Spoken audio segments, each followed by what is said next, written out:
अब आप हमें एक बार मिर्जापुर रन करने का मौका देके देखिए। জনপ্রিয় ওটিটি সিরিজ মির্জাপুর ফিরছে বড় পর্দায়। तो फिर क्या वजह है?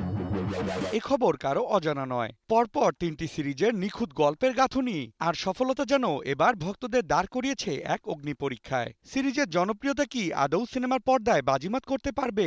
আর কবেই বা বড় পর্দায় মুক্তি পাবে মির্জাপুর? সিনেমাটির টিজার মুক্তির পরই যেন শোরগোল পড়ে গেছে গোটা নেট দুনিয়া জুড়ে। बहुत गर्मी है, चकला पे बिठा दे। স্নায়ুযুদ্ধ, জখম, হিংসা, রক্তারক্তি আর ক্ষমতায় টিকে থাকার লড়াইয়ের এই গল্প নিয়ে নির্মাতাদের তরফ থেকে সিনেমার ঘোষণা দেওয়া হয়েছিল গত বছর। আগে সিরিজগুলোর ধারাবাহিকতা বজায় রেখে নতুন আঙ্গিকে আরও কিছু গুরুত্বপূর্ণ চরিত্রের সংযোজন করে অবশেষে প্রকাশ পেল মির্জাপুর দ্য মুভির টিজার। আর টিজারেই জানিয়ে দেওয়া হলো আগামী ৪ সেপ্টেম্বর প্রেক্ষাগৃহে মুক্তি পাবে মির্জাপুর। हो गया बस, थोड़ा रेस्ट कर लीजिए वरना रेस्ट इन पीस हो जाएंगे।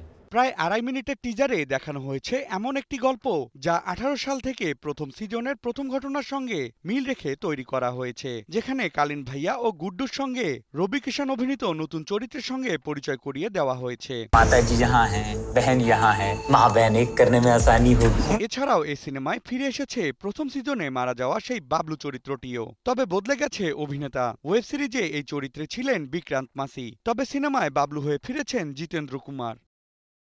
মির্জাপুর সিরিজটির মতোই সিনেমায় কালীন ভাইয়ের চরিত্রে নজরে আসবেন পঙ্কজ ত্রিপাঠী, গুড্ডু চরিত্রে আলী ফজল, গোলু চরিত্রে শ্বেতা ত্রিপাঠী এবং বিনা চরিত্রে ফিরছেন রাশিকা দুগাল। এক্সেল এন্টারটেনমেন্টের ব্যানারে সিনেমাটি প্রযোজনা করেছেন রিতেশ সিধওয়ানি ও ফারহান আক্তার। এরই মাধ্যমে হিন্দি ভাষার পাশাপাশি প্রথমবারের মতো তেলুগু ভাষাতেও মুক্তি দেওয়া হবে সিনেমাটি। জনপ্রিয়তা শীর্ষে থাকা সিরিজটির সিনেমাটিক সংস্করণ ভক্তদের প্রত্যাশা পূরণ করতে সফল হয় নাকি ব্যর্থ, সময় গড়ালেই জানা যাবে তার উত্তর। हमारा बाप कौन है ये तो बहुत बार सुने, नाम किसकी मम्मी है ये पहली बार सुने। Desk report, news 24।